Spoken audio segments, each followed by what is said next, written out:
नमस्कार मित्रों, महाराष्ट्रातील तमाम अभियोगधारकांचा आवडता यूट्यूब प्लॅटफॉर्म गिरिजा वर्ल्ड यावर तुम्हा सर्वांचे मनपूर्वक स्वागत आहे।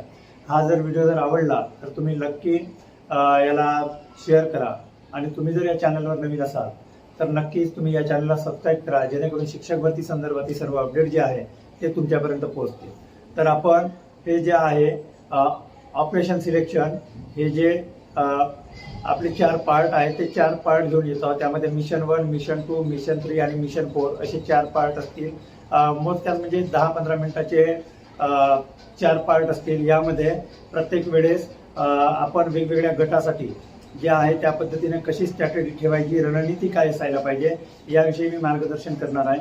कारण की बऱ्याच अभियोगधारकांचा असा मेसेज होता की सर तुम्ही वेगवेगळ्या स्वतंत्र गटासाठी कशी स्ट्रॅटेजी ठेवायची त्यावर एखादा व्हिडिओ बनवा। तुम्ही आजपर्यंत जी स्ट्रॅटेजी होती ती स्ट्रॅटेजी संपूर्णपणे कंबाईन होती, म्हणजे सगळ्या गटासाठी होती। तर तुम्ही एक काम करा सर, आमच्यासाठी वेगवेगळ्या गटामध्ये मार्गदर्शन करा, जेणेकरून आम्हाला हे शिक्षक भरती संदर्भात आता जी महत्त्वाची वेळ आली आहे त्या वेळेमध्ये आपण काय करायला पाहिजे याची इत्याभूत माहिती मिळेल। याकरिता बऱ्याच अभियोगधारकांनी मला मेसेज केला, मग त्यांच्या विनंतीला मान देऊन मी या ठिकाणी जे आहे ऑपरेशन सिलेक्शन अशी सिरीज घेऊन येत आहे। आणि त्याच्यामध्ये पहिला जो आहे तो गट आहे 1 ते 5 चा। हा गट जो आहे 1 ते 5 चा आणि याच्यामध्ये प्राधान्यक्रम देताना आपण कोणती रणनीती वापरायला पाहिजे याविषयी मी गायडन्स करणार आहे। तर बघा मित्रो, की जिल्हा परिषद असो, मनपा असो, नपा असो, समाज कल्याण असो, आदिवासी आश्रमशाळा असो, खाजगी असो, तर सर्वात जास्त ज्या जागा असतात म्हणजे ह्या असतात 1 ते 5 साठी। जर गेल्या वर्षीचा जर विचार जर केला तर गेल्या वर्षी एकूण ज्या जागा होत्या 21,500 जवळजवळ जागा होत्या।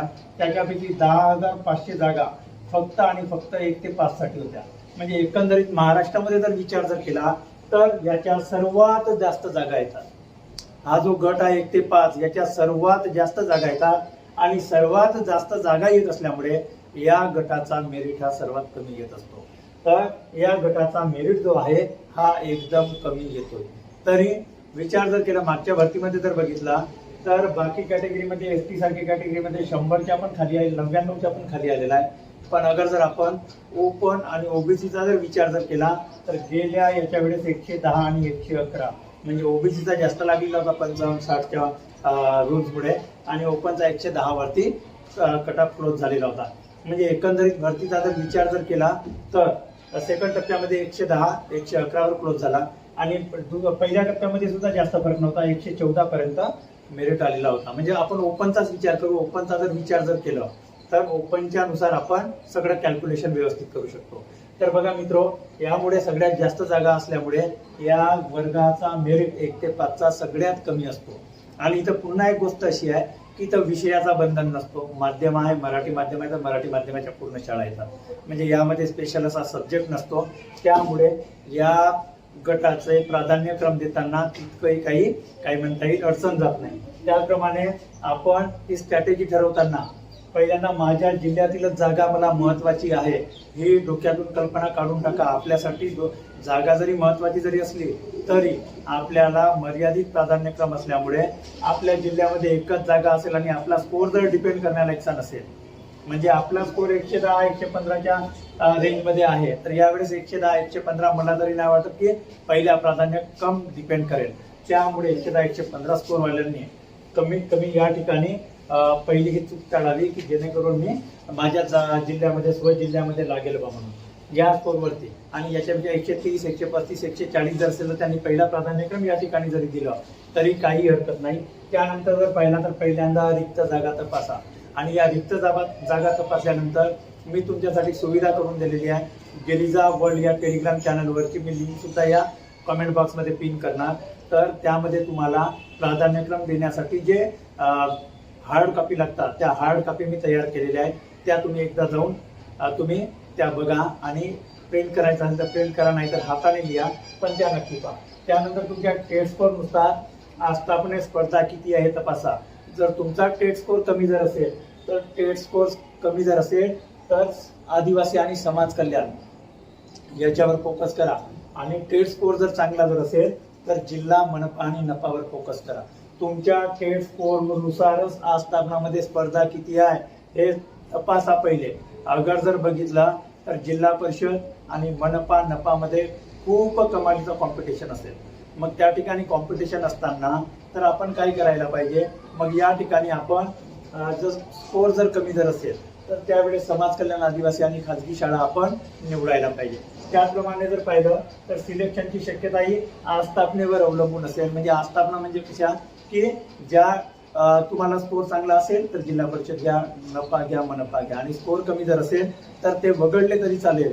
पण या ठिकाणी आदिवासी समाज कल्याणावर तुम्ही फोकस करायला पाहिजे. ज्यांचा स्कोर हा कमी आहे, डिपेंड करण्यालायक स्कोर नसेल त्यांनी. मग त्यानंतर स्कोर कमी असेल तर आदिवासी समाज कल्याणावर एकदम फोकस करा, तुम्हाला काहीही टेन्शन होणार नाही. त्यानंतर जर पाहिला तर पुन्हा या गटाला तुम्ही ज्या जागेस पात्रात ते जागा तर तुम्हाला येणारच, पण या ठिकाणी तुम्हाला कुठलीही अडचण जाणार नाही. जेणेकरून काय होईल की तुम्हाला मी या गटास पात्र आहे का नाही आहे असा इतका मोठी अडचण नाही. तुमचा डीएड आहे, ज्या माध्यमातून आहे, टीईटी पहिला पास आहे, म्हणजे तुम्हाला त्या सर्व आस्थापना येतीलच. आणि त्या आस्थापना आल्यानंतर पहिल्यांदा काय करा, त्या आस्थापनाच्या जाहिराती वाचा. जाहिराती वाचल्यानंतर त्या जाहिराती, आणि तुम्हाला मी एक गोष्ट सांगतोय की पहिल्यांदा जाहिराती वाचायच्या नाही. आपला डोका जाहिरातीत लावण्यात काहीही अर्थ नाही. आपल्याकडे फक्त 11 तारखेपर्यंत 6, 7, 8, 9, 10, 11 आणि तशी 6 तारीख आज चाललीच गेली, म्हणजे जवळजवळ फक्त 5 दिवस आहे. तर या 5 दिवसामध्ये जाहिरात म्हणजे आपल्याला प्रेफरन्स देण्यासाठी मुदत वाढवून मिळू शकते, पण आपण त्या भरोशावर राहायचं नाही. अगर मुदत वाढवून दिली नाही तर मग आपण काय करायचं, त्याच्यापेक्षा आपलं काम आपण करायचं. आणि हे करीत असताना सर्वप्रथम जाहिराती वाचायच्या नाही.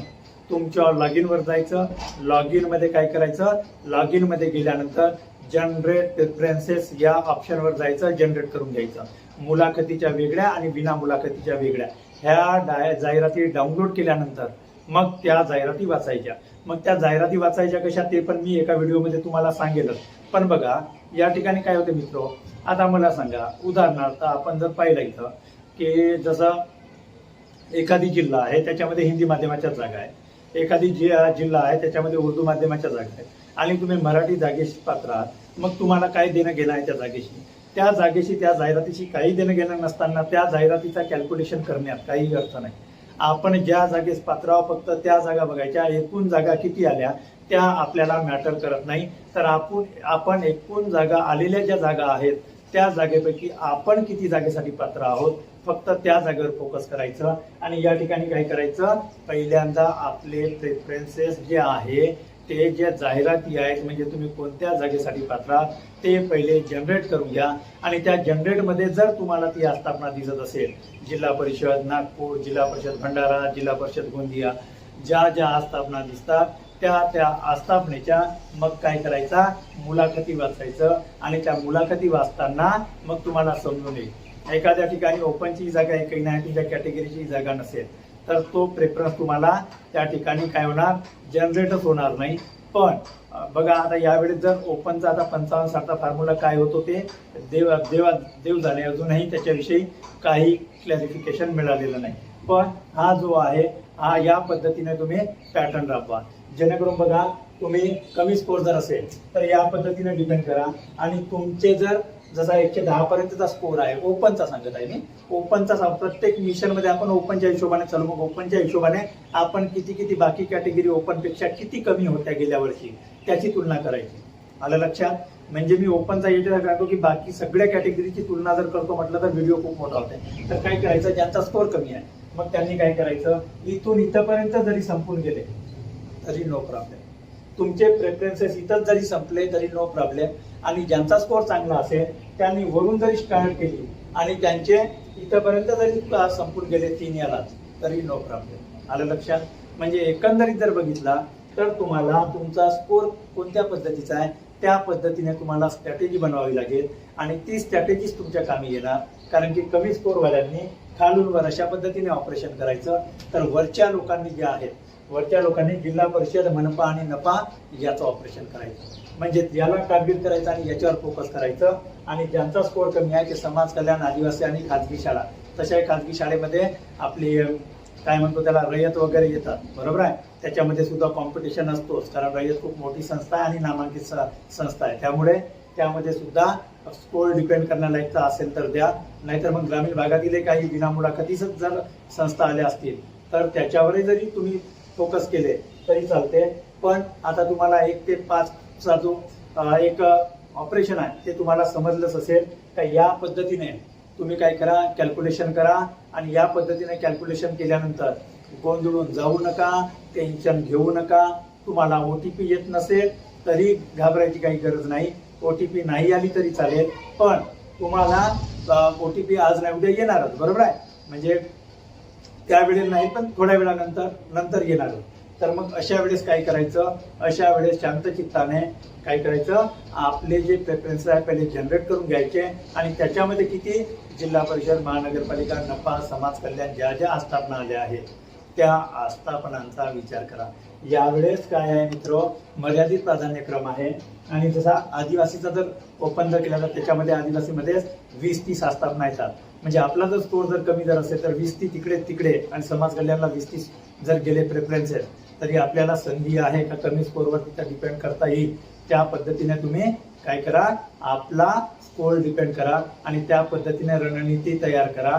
पॅनिक होऊ नका आणि हे जे सांगितलं आहे मी त्या पद्धतीने तुम्ही काय करा, इम्प्लिमेंटेशन करा, जेणेकरून तुमची निवड होईल. आणि जास्त स्कोरवाल्यांना वरून जे आहे मी जे सांगितलं त्या पद्धतीने डिपेंड करा, जेणेकरून तुम्हाला हक्काची नोकरी तर मिळेल पण तुम्हाला चांगला ठिकाण पण मिळेल. मी एवढंच बोलतोय आणि पुन्हा मग यानंतर मिशन 2 6 ते 8 साठी घेऊन येतोय.